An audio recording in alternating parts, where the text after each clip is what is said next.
দিল্লির লালকেল্লায় গাড়ি বিস্ফোরণের ঘটনায় জড়িত সন্দেহে ৩ কাশ্মীরি ডাক্তারকে আটক করেছে পুলিশ। এরা হলেন আদিল আহমেদ, মোজাম্মেল শাকিল এবং ওমর মোহাম্মদ।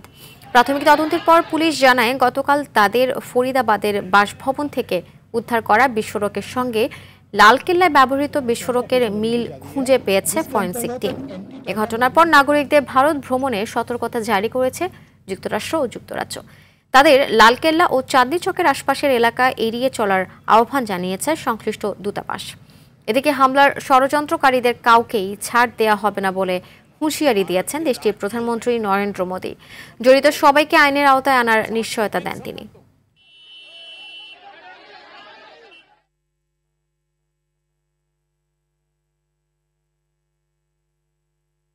बताना चाहूंगा ऑपरेशन अभी भी जारी है, जिसके अंतर्गत एक एंटी टेरर मॉड्यूल पे काम करते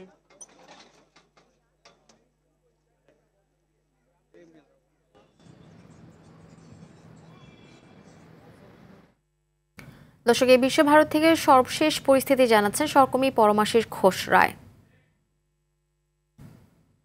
গতকাল দিল্লির লালকেল্লার সামনের যে ১ নম্বর মেট্রো রেলের গেটের সামনে যে বিস্ফোরণের ঘটনায় এখনও পর্যন্ত সর্বশেষ খবর অনুযায়ী সরকারি মতে যেটা বলা হচ্ছে ৯ জন নিহত হয়েছেন, কিন্তু বেসরকারি মতে সেটা ১৩ জন এবং ২০ থেকে ২৫ জন মানুষ কিন্তু হাসপাতালে ভর্তি।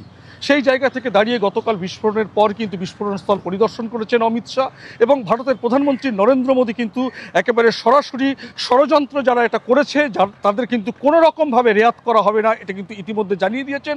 এবং সর্বশেষ যেটা আপডেট, সেখানকার ঘটনাস্থল কিন্তু গতকাল রাত থেকে কিন্তু পরিদর্শন করেছেন ফরেনসিক টিম এবং এনআইএ এর আধিকারিকরা এবং পুলিশ প্রশাসন।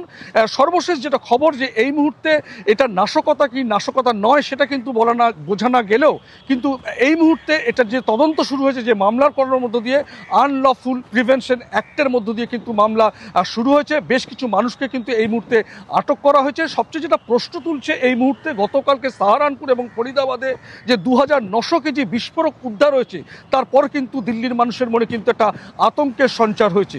গোটা দেশব্যাপী এই মুহূর্তে প্রায় সব রাজ্যে রেড অ্যালার্ট জারি করা হয়েছে।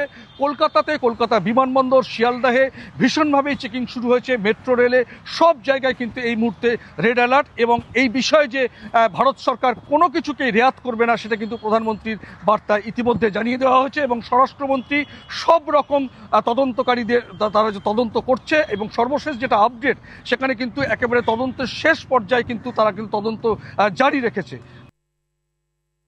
দর্শক, জানাচ্ছিলেন সহকর্মী পরমাশিস ঘোষ রায়।